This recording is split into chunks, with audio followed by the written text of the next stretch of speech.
call. Please stand by as I connect the line.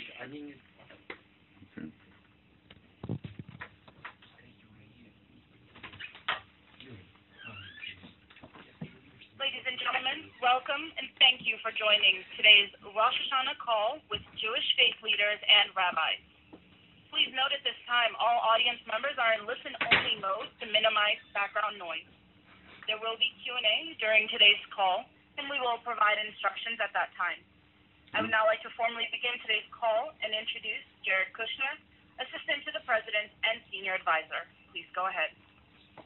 Thank you very much. I want to welcome everybody and thank you for joining us today to celebrate the high holidays. And it's my honor to introduce in a few minutes the President.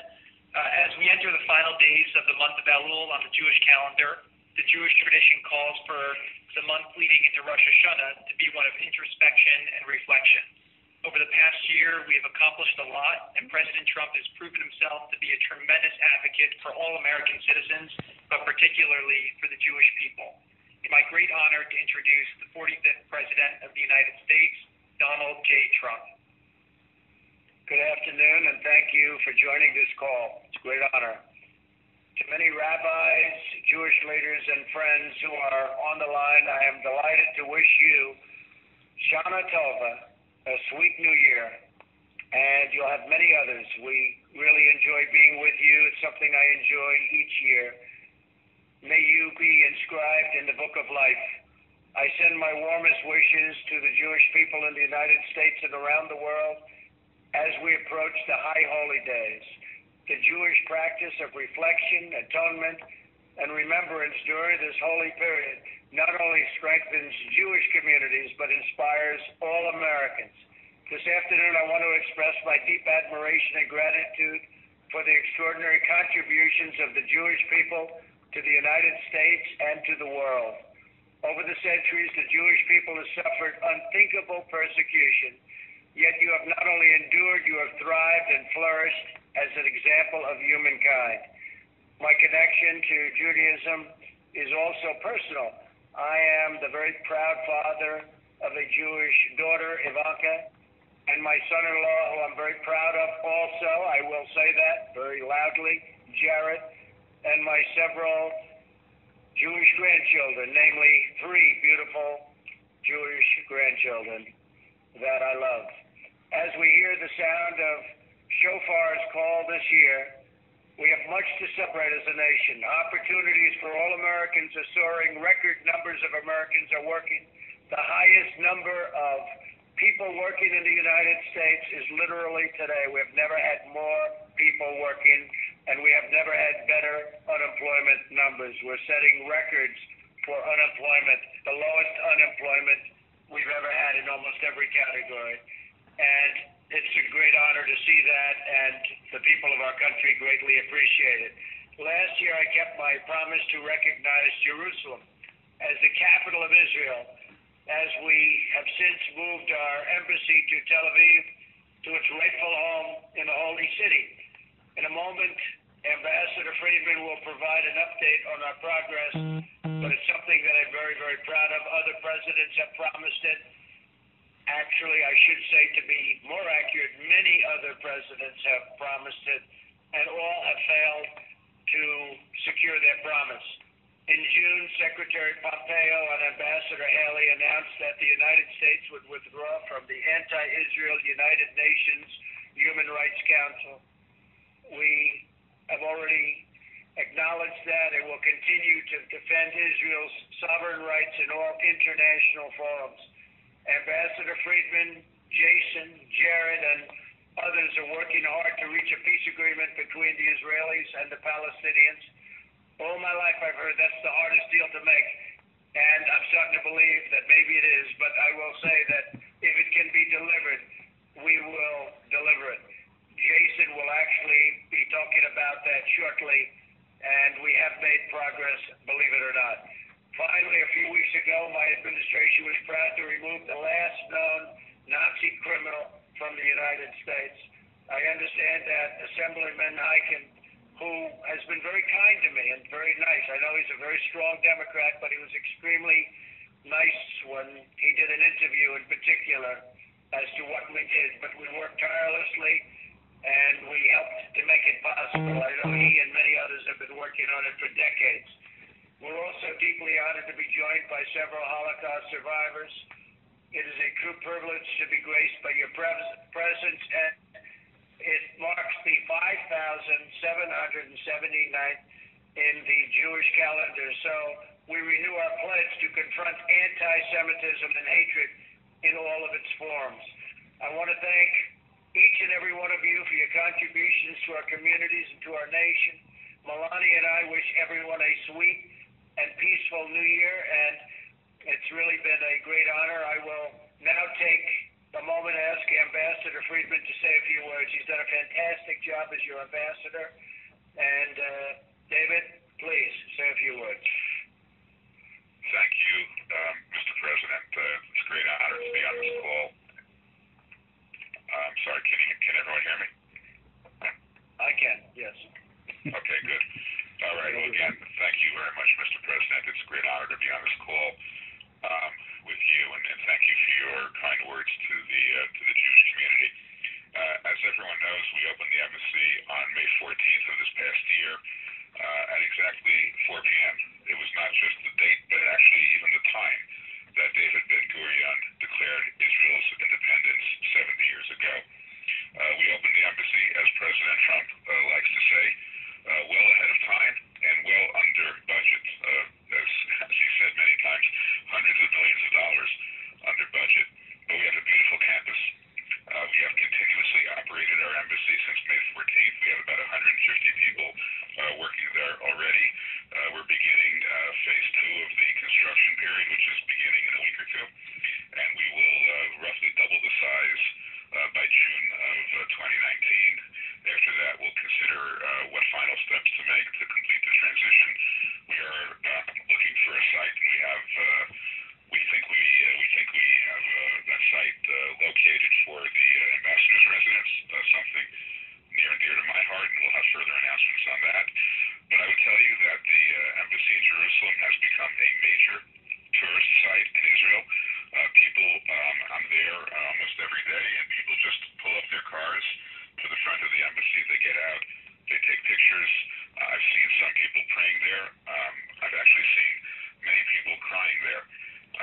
Many cabinet members have come to visit. Many members of Congress have come to visit. I urge all of you to please come to visit. I love to be all there. It's a very special place. It's a beautiful embassy. We're very proud of it.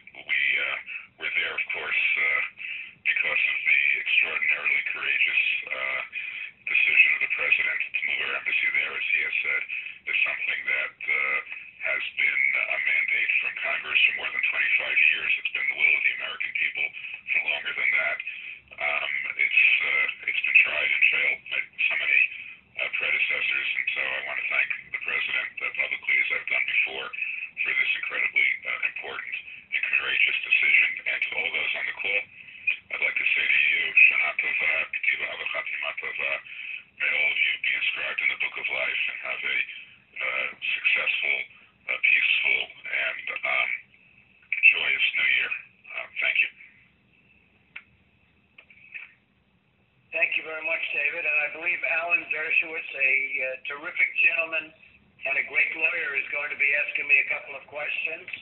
And Alan, do you want to start? Go ahead. Sure. Thank you, Mr. President. It's an honor to be asking you a question.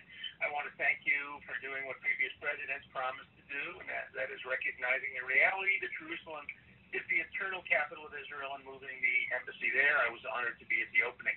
I also want to congratulate you for correctly predicting that this move, which takes contentious issues off the table, would not be strongly opposed by Sunni Arab nations. But the Palestinian Authority has used it as yet another excuse to refuse to negotiate with Israel.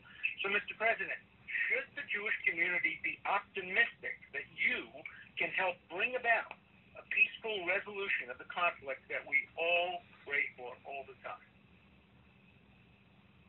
Thank you, Alan. I think the answer to that is a very strong yes. You should be. It is, as I said before, really considered to be one of the toughest deals to make of any kind. I don't care what kind of a deal you're talking about. If you look at Israel and the Palestinians, it's always top of everybody's list in terms of levels of difficulty. But we're going to be able to get it done. We did something that I now understand why so many presidents before me didn't do.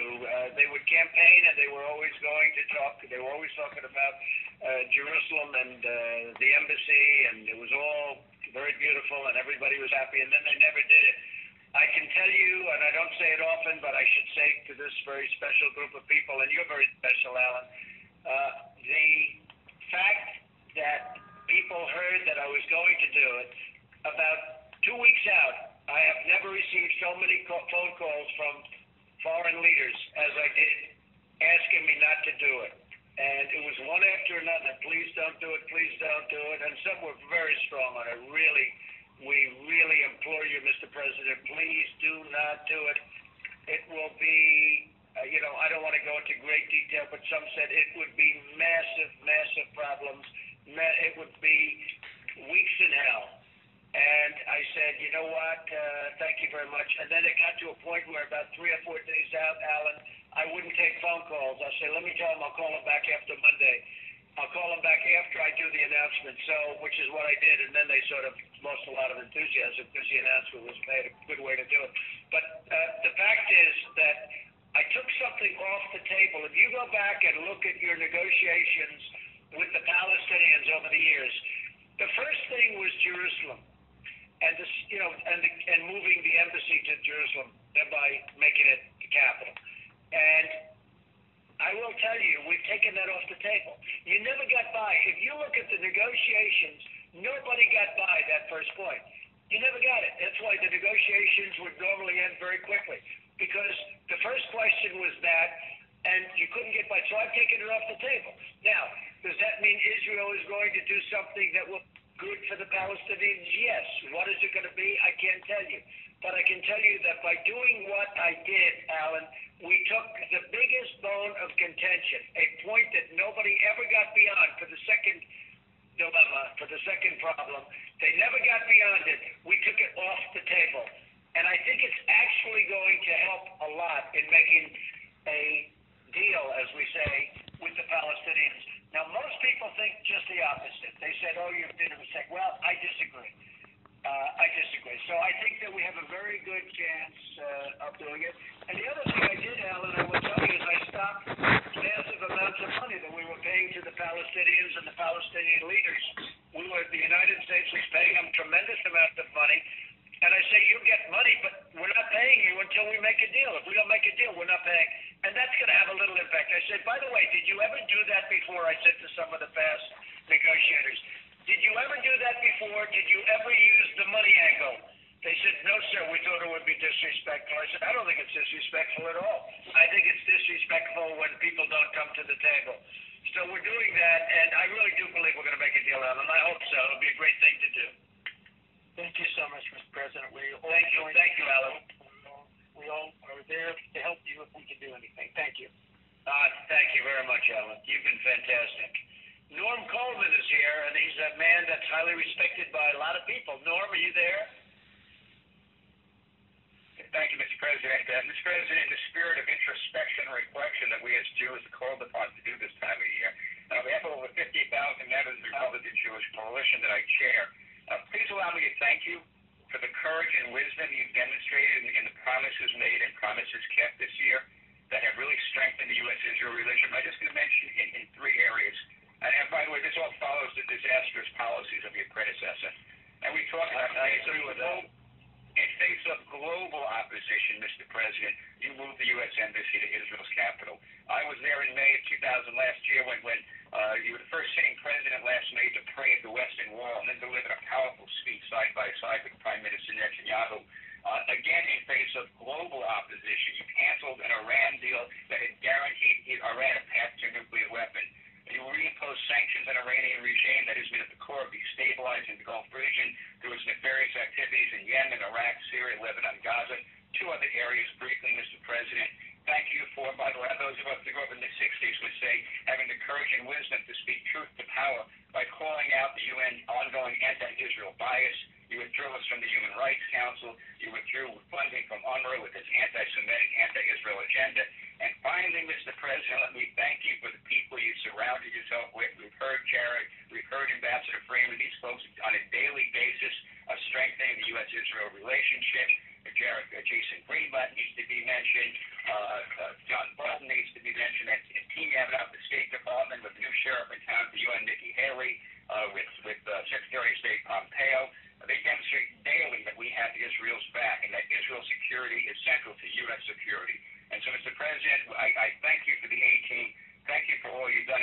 question, Mr. President, and it is, where do we go from here with Iran? What more can we do to neutralize Iran's ongoing efforts to destabilize the Gulf region and continually threaten Israel's existence?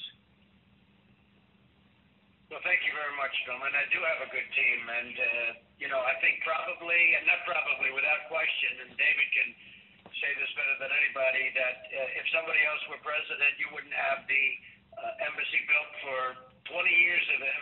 It may never get built, and it would have cost billions of dollars. And people are talking about how great the site is. I know that when I originally did it, they were all out looking for land, and David and I said, what do we have to get new land for? We have the best site already. People are saying it's like the best site. We already own it. So we then did a renovation, and it took, we saved about $1 billion, let's put it that way. And you'll add on, and you'll make it more and more beautiful with time. But you have the best site, and you have a great facility already, and we did it in 4 months instead of 25 years. So that wasn't so bad. Iran was something that I was against the deal from the first day I heard about it. I thought it was a horror show. It should never have happened. It was President Obama, but the Congress was certainly complicit because they could have stopped it. It got done. They actually became worse. They became more hostile. You would have thought, I always said they should thank us profusely for what we did. We gave $150 billion. Even crazier sounding to me is that we gave them $1.8 billion in cash. If anybody knows what $1.8 billion in cash looks like, I'm still trying to figure it out. They took the money out of banks from 3 major states, and they didn't have enough, so they ended up using banks from other countries to get them the money. It was the craziest deal. And I said, if I get in, I'm going to consider, after studying it, terminating the deal. I had a Secretary of State that didn't like terminating it. I played the game for a while. I wish I did it sooner, but I played that little game for a while, and then ultimately I decided I'm just doing it. And I did it, and it's had a tremendously positive impact on, I think, really world security, because Iran is no longer the same country. From the day I did it, they've lost their mojo. And I will tell you that you look at Iran now, if you go a day before I took over, I don't want to say the same day, the day before I took over as president, Iran, it was not a question of how big and how strong they were. It was a question of when will they take over the entire Middle East. And that probably includes Israel in the mind of a lot of people. And you look at them today, they're not looking at the Mediterranean any longer.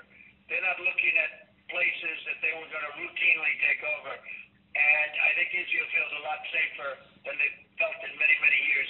Iran is fighting for their own survival. They've got demonstrations in every city. This is far worse than it was years ago when Obama could have maybe crushed Iran if all they needed was a positive statement, the people that were demonstrating. Well, these demonstrations are larger, but they're more widespread. They're all over the country. So Iran is no longer the same country. I would imagine that they'll be calling in the not-too-distant future to try and make a deal. If we can make a real deal, we'll do it. If they don't call, that's okay, too. Eventually, they're going to have no choice. But we'll see what happens. I can only say from the standpoint of Israel, what I did was a great thing for Israel. And what I did was also a very good thing for world peace, because everywhere we went, especially in the Middle East, where there was a problem, Iran stood behind that problem. So I canceled the deal. I terminated the deal like I said I would during the campaign. It turned out to have a much bigger impact than I thought. I did it primarily because of nuclear, but I knew it wouldn't be great for their economy. I had no idea how devastating it would be. As you know also, now the Europeans are finally leaving. They're finally saying, all right, look, this is just not working. You know, they tried to play hardball for a little while, but they're now leaving, and they're doing the right thing. And the relationships I have with them are very good. But it's had a huge impact, Norm, on the country, and they are now really looking to survive and to, I can't use the word prosper because that's not the right word, but they are certainly looking to survive. And we'll see what happens down the road. But that is not the same country that was in existence